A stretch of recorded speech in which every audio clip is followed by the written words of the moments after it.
नमस्कार दोस्तों, स्वागत है आपका हमारे YouTube चैनल ट्रेंडिंग जीके पे। देखिए फ्रेंड्स, आज की वीडियो में हम गुप्तोत्तर काल के इम्पोर्टेंट वन लाइनर्स को यहाँ पे कवर करेंगे। लास्ट वीडियो में हमने गुप्त साम्राज्य के इम्पोर्टेंट क्वेश्चंस को यहाँ पर देखा था, उनके वन लाइनर्स को देखा था और उनसे जुड़ी हुई इम्पोर्टेंट बातों को कवर किया। आज हम गुप्तोत्तर काल और खासकर वर्धन वंश के बारे में, पुष्यभूति वंश के बारे में यहाँ पर बात करेंगे। अगर आपने इससे पहले की क्लासेस को नहीं देखा है, आप उनको प्लेलिस्ट में जाके देख सकते हैं। उसका लिंक आपको वीडियो के डिस्क्रिप्शन में मिल जाएगा। तो चलिए आज की क्लास को शुरू करते हैं। पहला क्वेश्चन है हमारा, पुष्यभूति वंश की स्थापना किसने करी थी?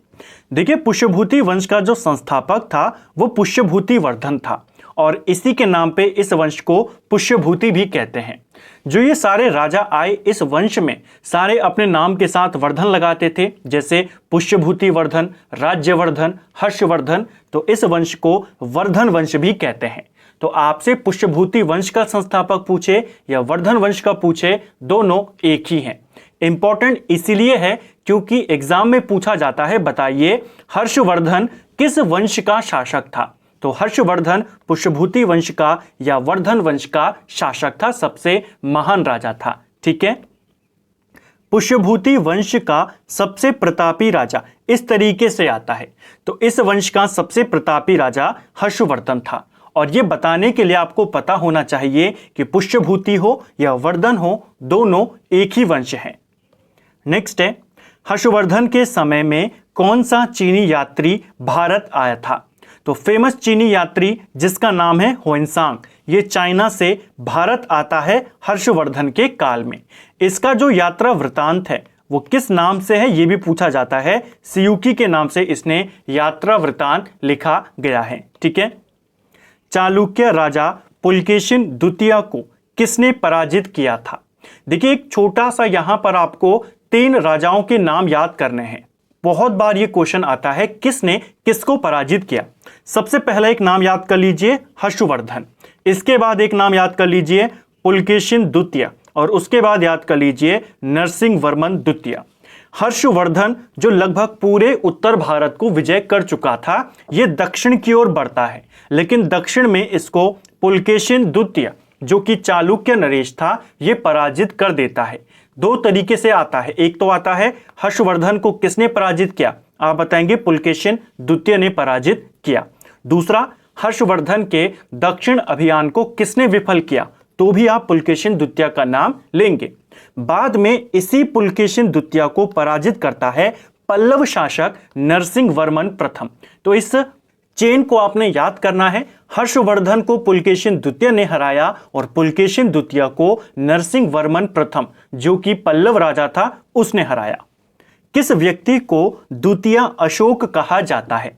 भारतीय इतिहास में जो राजा हुए उनमें 2 राजा हैं, एक है आपका कनिष्क और एक है आपका हर्षवर्धन, जिनको दूसरा अशोक कहते हैं। कनिष्क को भी कहा गया है, कुछ स्रोतों में हर्षवर्धन को भी कहा जाता है। बाणभट्ट किस सम्राट के दरबारी कवि थे?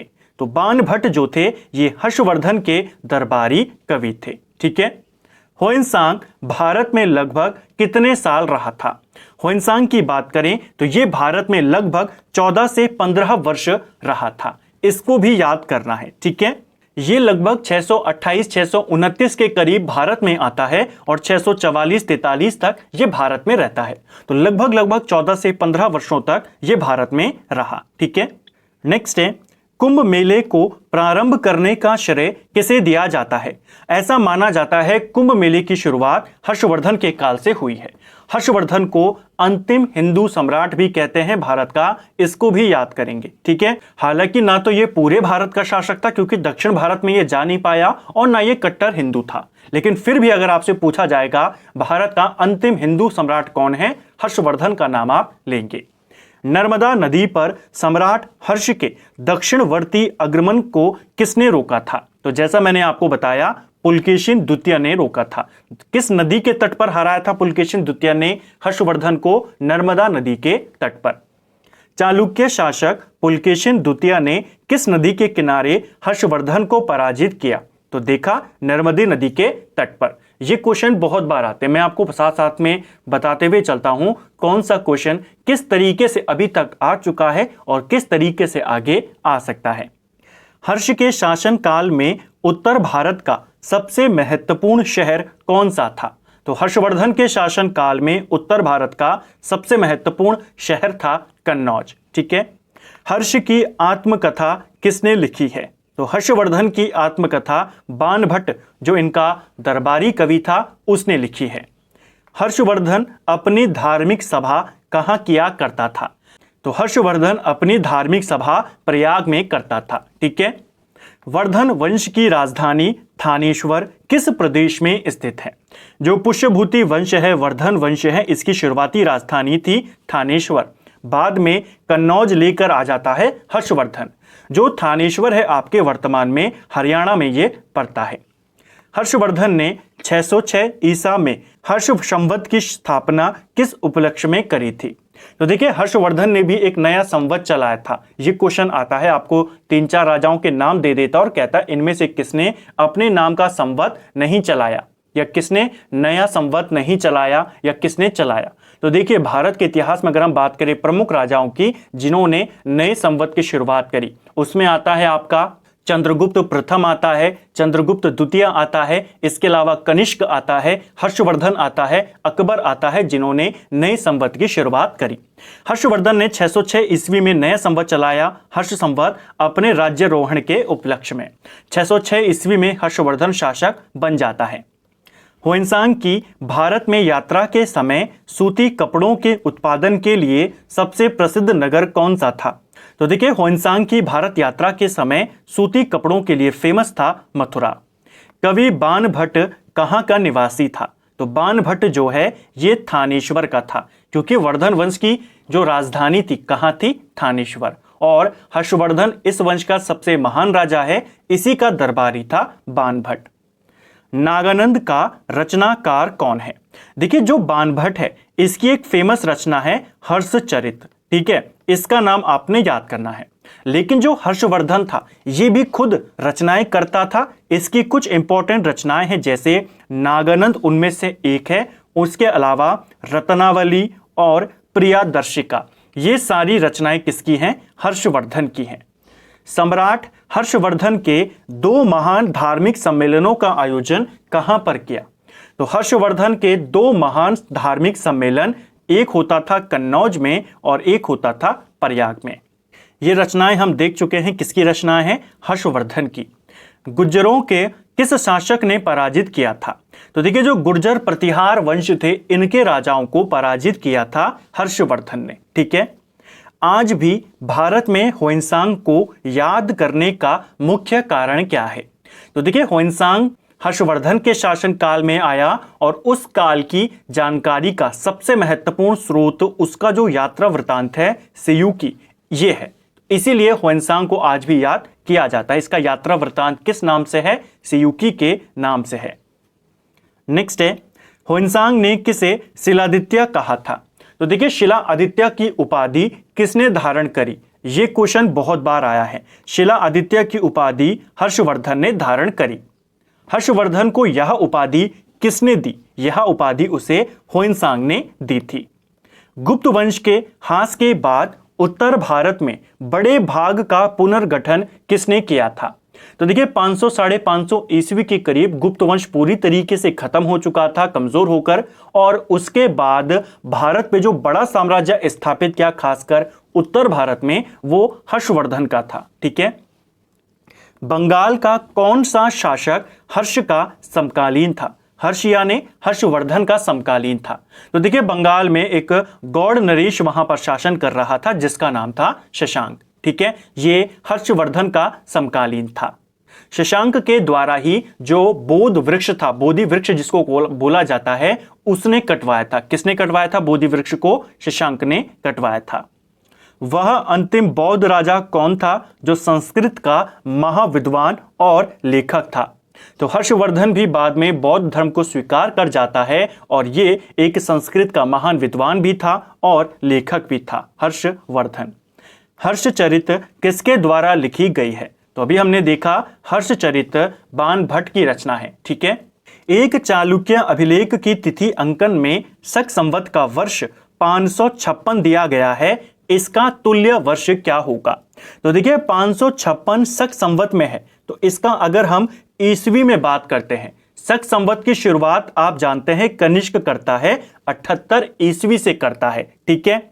यानी कि जो शक संवत है वो नॉर्मल जो ईस्वी है उससे 78 साल पीछे है, तो आपको शक संवत में 78 वर्ष को जोड़ना होगा, तब आपका ईस्वी निकल जाएगा। तो 556 में 78 को जोड़ेंगे 634 ईस्वी के करीब है, और ये चालुक्य अभिलेख से मिलता है। इसी चालुक्य अभिलेख जिसकी यहाँ पर बात हो रही है, जिसमें ये वर्ष दिया गया है 634, इसी वर्ष के करीब चालुक्य नरेश पुलकेशिन द्वितीय ने हर्षवर्धन को हराया था, ठीक है। हर्ष के समय की सूचनाएं किसकी पुस्तक में निहित हैं? तो हर्षवर्धन के काल की जो रचनाएं हैं, जो जानकारियां हमें मिलती हैं, वो कल्हण की रचना रास तरंगणी में हमें देखने को मिलती हैं, ठीक है। सम्राट हर्ष ने अपनी राजधानी थानेश्वर से कहां स्थानांतरित करी थी? तो अपनी राजधानी थानेश्वर से कन्नौज कौन लाया? हर्षवर्धन लाया था, ठीक है। उत्तर प्रदेश में स्थित वह स्थान जहां हर्षवर्धन ने बौद्ध महासम्मेलन का आयोजन किया था। तो बौद्ध महासम्मेलन का आयोजन कहां पर किया गया? प्रयाग में किया गया था। नर्मदा नदी पर सम्राट हर्ष के दक्षिणवर्ती अग्रगमन को किसने रोका? बहुत बार ये क्वेश्चन आता है, ऊपर मैंने आपको पूरा कॉन्सेप्ट समझाया, पूरी चेन समझाई, किसने किसको पराजित किया। हर्षवर्धन के दक्षिणवर्ती अभियान को पुलकेशिन द्वितीय ने रोका था, ठीक है। नेक्स्ट है, कौशय शब्द का प्रयोग किसके लिए किया गया है? बहुत इंपॉर्टेंट क्वेश्चन, क्योंकि नॉर्मल बुक्स में आपको ये वाला क्वेश्चन नहीं मिलेगा। ये एक प्रीवियस ईयर का क्वेश्चन है। कौशय शब्द का इस्तेमाल रेशम के लिए किया जाता है। चीनी लेखक भारत का उल्लेख किस नाम से करते थे? ये भी इंपॉर्टेंट है, नॉर्मल बुक्स में नहीं मिलेगा। जो चाइनीज लेखक होते थे ये भारत का उल्लेख यिनतू नाम से करते थे। नालंदा विश्वविद्यालय के विनाश का कारण क्या था? तो नालंदा विश्वविद्यालय के विनाश का कारण मुसलमान थे, ठीक है। जो बख्तियार खिलजी था उसके द्वारा नालंदा को ध्वस्त किया जाता है, ठीक है। गुप्तोत्तर युग में प्रमुख व्यापारिक केंद्र कौन सा था? तो देखिए गुप्त काल के बाद जो प्रमुख व्यापारिक केंद्र बना वो कन्नौज बना था। आदि शंकर जो बाद में शंकराचार्य बने, उनका जन्म कहां पर हुआ? तो आदि शंकराचार्य का जन्म केरल में हुआ था, ठीक है।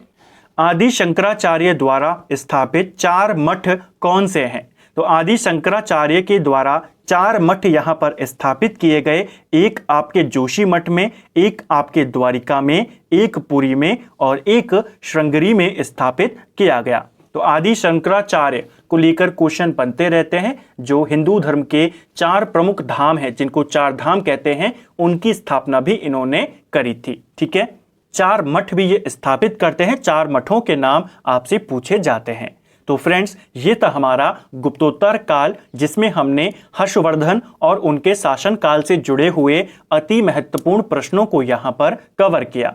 यहाँ पर आपके जो वन लाइनर्स होते हैं ज़्यादातर आपके प्रीवियस ईयर के होते हैं, जैसे मैं आपको हर बार कहता हूँ। तो गुप्तोत्तर काल से आपके जो जो क्वेश्चन इंपॉर्टेंट थे उन सबको हमने यहाँ पर कवर किया। प्राचीन भारत को हम अभी तक कवर कर रहे थे। आज हमने इसका गुप्तोत्तर काल का वीडियो देखा। जो अगला वीडियो होगा वो आपका प्राचीन भारत के विविध प्रश्नों का हम यहाँ पर कवर करेंगे, और उसके बाद आपका पूरा प्राचीन भारत कवर हो जाएगा और हम मध्यकाल में प्रवेश कर जाएंगे। उम्मीद करता हूं आपका अच्छे से रिवीजन इस सीरीज के माध्यम से हो रहा होगा। अगर आपको ये सीरीज और ये वीडियो पसंद आया है तो वीडियो को लाइक करें, चैनल को सब्सक्राइब करें, अपने दोस्तों के साथ शेयर करें। वीडियो आपको कैसा लगा कमेंट बॉक्स में हमें ज़रूर बताएं। Thank you friends.